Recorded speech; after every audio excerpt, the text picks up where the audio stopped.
Bonjour à tous, nous sommes heureux de vous retrouver pour une nouvelle vidéo Burda Style, dans laquelle nous allons vous présenter le modèle 2A du magazine Burda Easy numéro 1 de janvier-février 2022.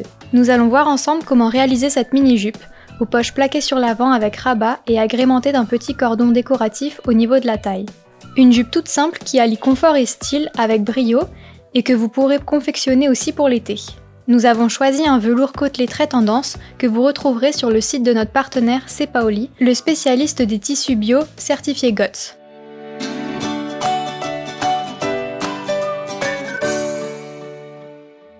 Côté fourniture, vous aurez besoin de fils assortis à votre tissu, d'élastiques, d'un morceau de cordelette, d'une épingle de sûreté, d'épingles, d'une aiguille pour machine à coudre, de ciseaux de couture, d'un mètre ruban, d'une aiguille pour coudre à la main, d'un crayon tailleur et ou d'un marqueur sous le blalo, d'un stylo, d'une règle, d'une roulette à patron et de papier carbone Burda.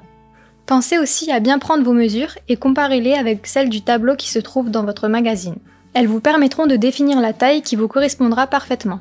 Découpez ou décalquez ensuite les pièces 1 et 2 de la planche à patron numéro 3, puis disposez-les sur le tissu, suivant le plan de coupe.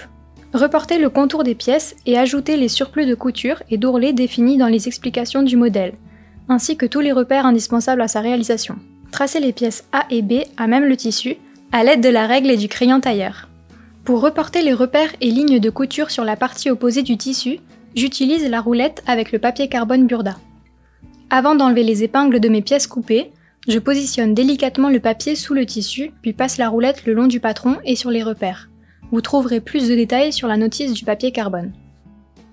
Pour les coutures, j'utilise la machine à coudre Excellence 580+ de la marque Elna, et pour les bords surfilés, la surjeteuse Elna Extend 864R. Je débute par les poches. Je surjette les bords de poche, repasse le surplus des petits côtés vers l'envers, puis fais de même avec les bords latéraux qui sont les bords les plus longs.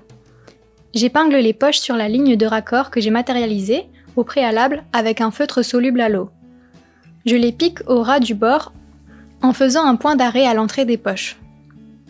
Je passe maintenant au rabat. Je plie les rabats en deux, endroit contre endroit, et assemble les petits côtés.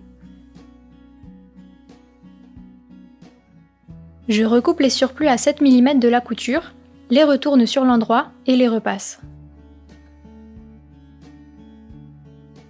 Je positionne les bords ouverts des rabats sur la surjeteuse en laissant dépasser 7 mm de surplus au niveau du couteau et surjette les bords ensemble. Cette opération nous évite de couper le surplus avant de le surjeter. J'épingle les rabats sur les devants, les bords surfilés sont à 7 mm de l'entrée de poche, puis les pique à 7 mm du bord tout en sécurisant les extrémités de la couture avec un point d'arrêt. Je repasse les rabats vers le bas et surpique la couture à 7 mm du bord. Je continue avec les coutures latérales. Je commence par entailler les surplus sur 7 mm au niveau de la ligne de pliure, puis surjette les bords latéraux du dos et du devant. Je pose le devant sur le dos, endroit contre endroit, et épingle les coutures latérales. J'assemble une couture à partir du chiffre 1 et débute l'autre à la ligne de pliure. Je sécurise comme toujours les coutures avec un point d'arrêt. J'ouvre les coutures au fer et repasse les surplus de la parmenture qui n'est pas piquée vers l'envers.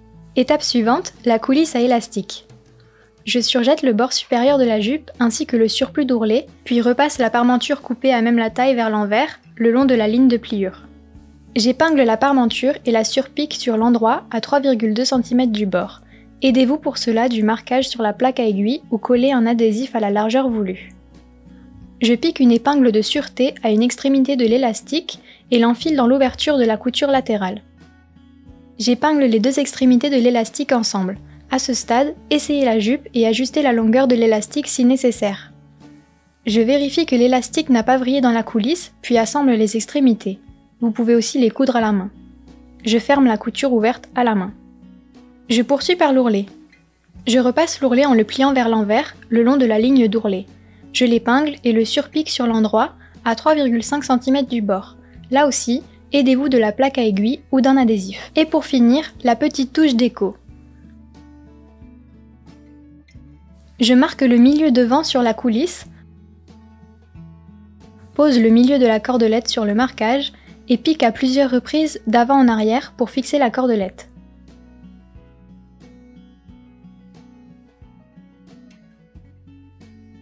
J'y fais une boucle, puis un nœud à chaque extrémité.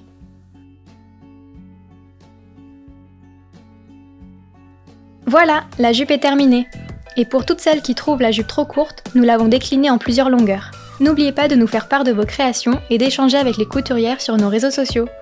Pour ma part, on se retrouve très bientôt pour un prochain modèle. Burda Style vous remercie et recommande ses partenaires Elna et Sepaoli. Merci de nous avoir suivis et à très vite pour de nouveaux tutoriels Burda Style.